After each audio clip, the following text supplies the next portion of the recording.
شما میبینید که یک ویدیویی در رسانه‌ها و صفحات مجازی دست به دست میشه. هیچ کسی نمیگه که اینا کار خوبی کردن یا گناهشان توجیه کند، اما ما پیروی دینی هستیم که برای ما دستور میده برای حفظ اسرار انسان ها، برای حفظ آبرو و عزت و مال و جان و نفس دیگران.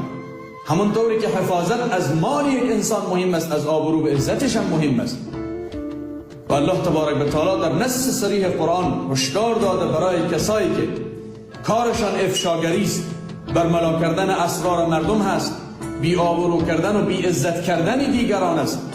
چنین میفرماید الله تبارک و تعالی: ان الذين يحبون ان تشع الفاحشه في الذين آمنوا لهم عذاب أليم في الدنيا والآخرة والله يعلم وانتم لا تعلمون.